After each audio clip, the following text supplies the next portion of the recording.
Personal trainers. Now, we've interviewed a couple of amazing personal trainers who have really good and solid sales systems in their business, haven't we, Anoop?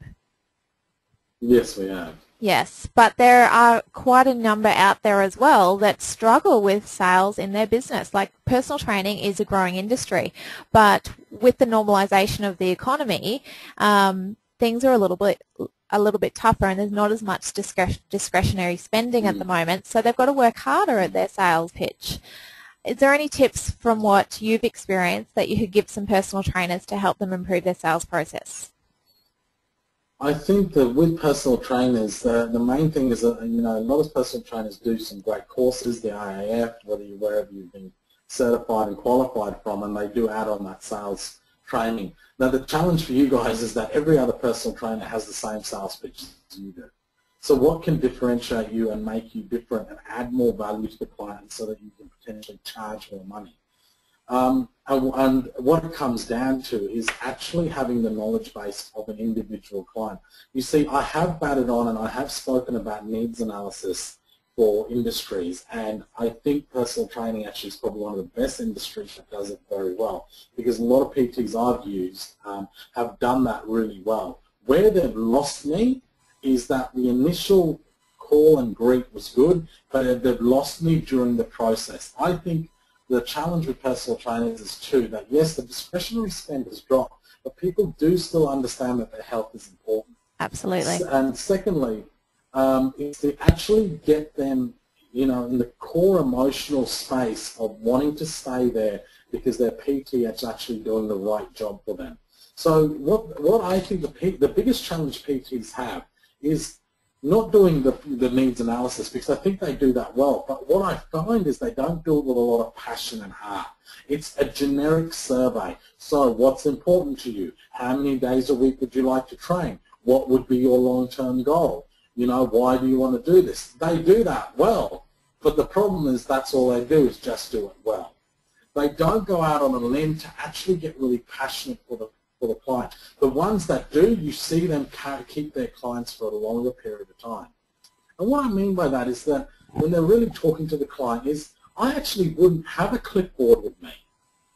Because what you're doing is when you've got a clipboard that you're following a formatted survey, you're actually not being genuine. I would have a pen and pad and I would learn those questions verbatimly. I would understand every single question and I'd go, hey, listen, let's have a chat and have a conversation rather than take on a survey. That's the big difference between rapport building and report writing. You see, all that I feel sometimes cut the personal trainer say, I'm going to go out on a limb, and you know what, some of your PTs are probably going to go, get lost in it, you can go screw yourself, that's not true. Okay, fine, you can say that, but this is what I observe. And from what I've observed is that you can't report right. I see it all the time. And the way I train our guys, and I train myself, is do not have a pen and pad where you're writing down a survey. Ask questions from the heart and be genuine when you do it. And have a genuine conversation and go, listen, and this is something I do, guys. For all the PTs out there, this is what I do. Okay? When I go out and I'm going to do a consultation for my coaching or for the uniforms we're going to make somebody, I don't have a pen and pad with me. I have my, my notepad or a tablet that I'm going to write notes, and I say, look, let's have a conversation. Look, what's important to you for your outcome or what you want from your personal training? Now, yes, you ask that, but ask it in a genuine manner and listen for the answer. Look, the reason we called you is because I don't have enough energy. I'm not motivated, blah, blah. And I'll guarantee you, every PT has the same response. The challenge here is that you probably respond in the same way you do with everyone else. And this is what I'm going to say to you PTs. Find out the need behind the need and the emotional connection for them to carry on to achieve their results. Your goal is not to sign them on for a 10-pack. Your goal is to hopefully get them to hit their results. Because if they hit their results, they're going to tell everyone else and that you're going to be the PT of choice. So in order to do that, you need to get to the emotional need behind the need. Okay, how long have you been feeling like that? For 3 or 4 years now. Okay, let me ask you a really tough question. For 3 or 4 years, how many PTs have you had? Well, I've had half a dozen. Why have they not succeeded? I don't know, I tend to not like them, they do this, they do that. Why don't you like them? You see, what you want to do is you want to get down to the core of what's not igniting for them to make the move, to make the change. And I'll guarantee you, if you use the change formula, and if you go back through one of our exercises we've done, I've presented a change formula. The change formula ultimately means is that in order for somebody to take on the new way of being, to take on the new change, that their resistance needs to be less than their need to change. So if their resistance is still high, it doesn't matter how great a PT you are, you're not going to get results for it. So a couple of things for PTs. Keep doing the needs analysis. You guys do that really well. But try not to make it look like a survey. Do it genuinely and really have a conversation that you get to the heart of the matter that's really going on for them. Can I just interrupt there, Anoop?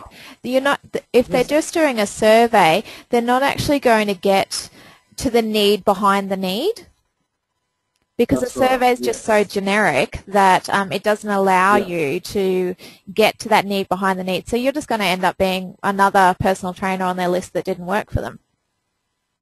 That's right, and you know, because a lot of the needs analysis is just being written like a survey. Yes. You know, and when you go to PTs, as you've done before, I've done many times before, they've done that very well. The industry has trained them, actually probably one of the best out of all industries. They've been trained really well around the needs analysis. The challenge becomes it becomes a survey, not a needs analysis. Absolutely. So and that would be my one take-home point for the guys in order for them to add value is stop treating it like a survey, start treating it like a needs analysis that has the ability to build rapport, and don't do it like a survey format.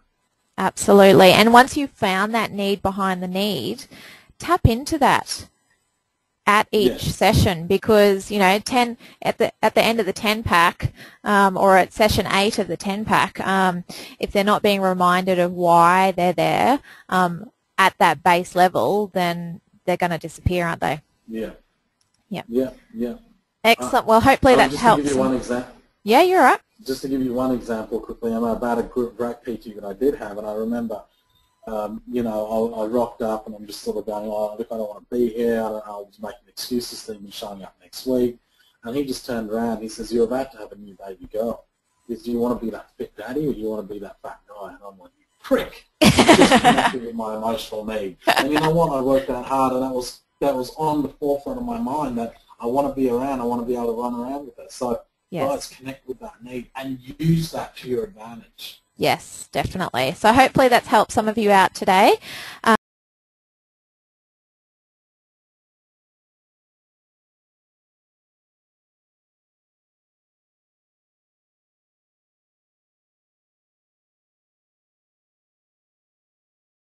Now, Anoop, we do have an event coming up which will help all of these industries. Do you mind telling us a little bit about Sales Rally? I'd love to tell you a little about Sales Rally, right? Now I've got to really contain myself because this is how exciting it gets. Now, for all the salespeople out there, and let me even talk to the ones that aren't salespeople, I want you to engage your mind right now. How does it feel when you just go in and you get that sale? Or when you've worked on a B2B client and you've worked so hard and you've found solutions, you've got it everything, and you just nailed them, and you know, you're just high-fiving yourself. You're feeling awesome, right? It's an amazing feeling, isn't it? Now think of it when you don't get that, or you're working your nuts off and it doesn't happen. That doesn't feel great, right? Well, our goal at Sales Rally is to give you an intensive one-day workshop that's going to give you that power back, to give you the ability on where you go wrong, or if you do it right, what you do right, and how you can keep doing it right.